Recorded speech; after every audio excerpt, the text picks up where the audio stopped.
So headaches are extremely common, and according to the World Health Organization, nearly everyone has a headache occasionally. But 1 in 20 people suffer from headaches on a daily basis, and that can be quite debilitating. Headaches come in many different sizes, many different forms.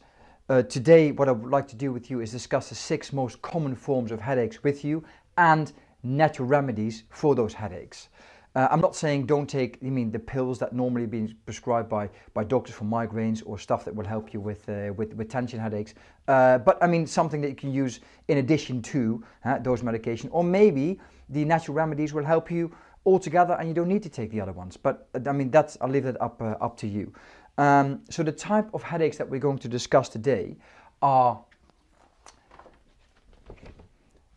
your sinus headaches, migraines, headache caused by digestive problems, and the last 3 I'm going to wrap up all in one because they're quite similar: stress headaches, tension headaches, and anxiety headaches. So starting off with the sinus headache. A sinus headache is a headache caused by inflammation of your sinuses. And your sinuses are cavities in your skull, and the cavities are located your forehead, behind your nose, and underneath your eyes, and they become inflamed. And the typical pain pattern is obviously forehead here, behind the nose, and underneath your eyes. And it causes a deep, dull ache, a chronic ache around the eyes, the nose, and the head. Telltale signs of a sinus headache: it's tended to touch, so tapping it brings the pain on, and it's aggravated by movement. So 2 movements especially: bending your head forwards aggravates the pain, and laying on your back will aggravate the pain. So those are the two telltale signs. We often have some associated symptoms with it as well. So you cough, a cold, or you feel a bit nasally. Those are all signs that is associated with sinus headaches. And we've got some remedies, thankfully, for it as well. You can use some decongestants that will help to free up those sinuses. You can syringe your nose and the sinuses using salt water. You can buy some pre-made solutions at any supermarket, or you can make it yourself. Use some boiled water so you make sure all the bacteria are dead in it. Add some salt in it, let it cool off, and then syringe the sinuses using salt water. Or something which might help as well is to cut up an onion and leave it next to your bed, and the onion helps to relieve the pressure in your nose, and that helps to create a gateway for the sinuses to empty themselves. So that's something you can do for sinus headaches. The second headache we're going to discuss with you are migraines. Now they're extremely common. It's estimated that 1 in 7 people suffer from migraines from time to time. Location of the migraines is often one side of your skull, so either there or there. It could be behind the eyes, but often it's one side behind the skull. It's extremely painful. It's often associated with photophobia, so you have a sensitivity to light, sensitivity to sound. Some people have an aura where the visual field really constricts, and it almost looks like they look through a keyhole. I mean, that's the type of visual field that they have. Sometimes accompanied by nausea or vomiting. It's very, very extreme. It can take several days to get over it. We know some triggers for this. We know there's obviously some food triggers. So you talk about alcohol, you talk about cheese, you talk about some chocolate, unfortunately, sometimes. Stress can cause it, especially we know that the neck can cause a problem, and creating stress, shoulders up, that can actually trigger a migraine as well. So if you want to combat stress, or if you are in a stressful period, make sure you do some either meditation, take a hot bath, do some breathing exercises, control the stress, and you might be able to control your migraine. There is recently a study being published about the link between digestive conditions and migraine. So for example, IBS or celiac disease. There's a link between them two and migraine. So again, control your food and you could control your migraine.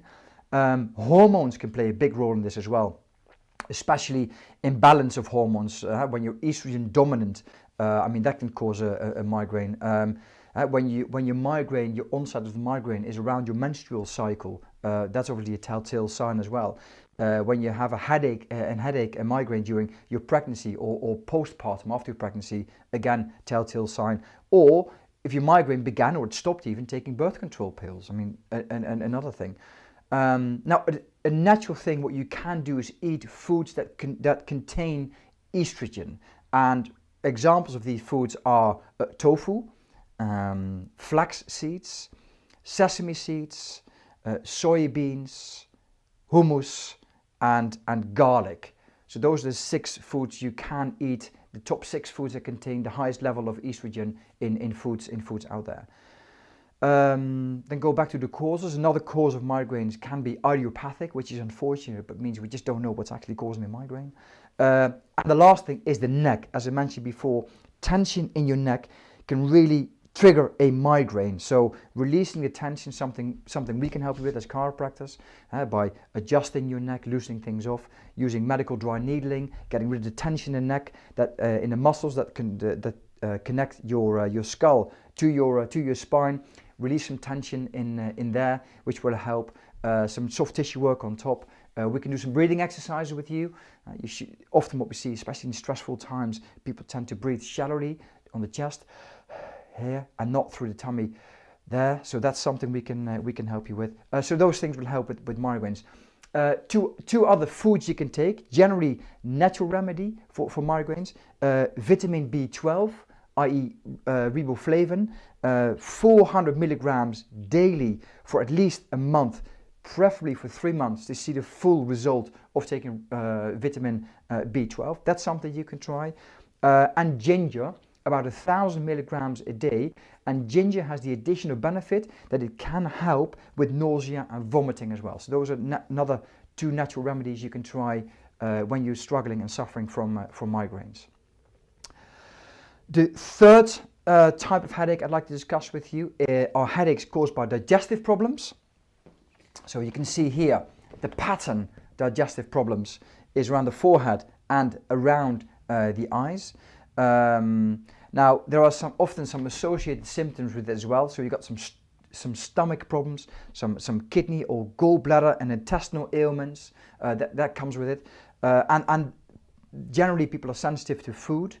The best thing to do for this is keep a food diary. So if you have the headache on one day, go back to your food diary, see if you can discover a pattern. What if you had the day before, and maybe you can see a pattern and avoid them kind of foods, and therefore avoid the headaches caused by digestive problems.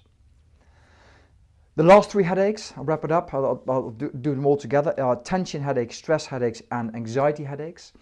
50% of women tend to suffer from these. 33% of men tend to suffer from these. They often come on at the end of the day. They are located, often arise from the neck, located at the back of the skull. So here, the side, and possibly the forehead as well. They tend not to drop below the eyes, and they often are associated with a very tight feeling around the skull, like you're wearing a really tight cap. They're aggravated by stress and poor posture. Imagine you're sitting in front of a computer, for example, sitting like this all day long, shoulders come up and head being tilted backwards, tension on the neck, so that can aggravate a stress headache. They're often relieved by paracetamol and over-the-counter anti-inflammatories, so that's something you can try.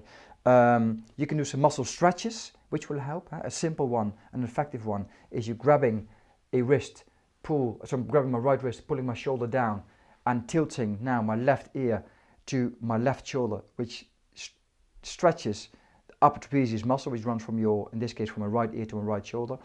You hold this stretch for about 10 seconds, you repeat it 10 times, and you do 10 sets, and you obviously do the same on the other side. Right? So that's something you can do which will help. Some breathing exercises. When you're stressed, same thing as I said with the migraines. People breathe often too shallowly, so breathe a bit lower down in your tummy. Again, the medical dry needling will help, something we can help you with, to release some tension in the muscles that connect your skull to your neck. We can do some adjustments, which will help loosen things off for you.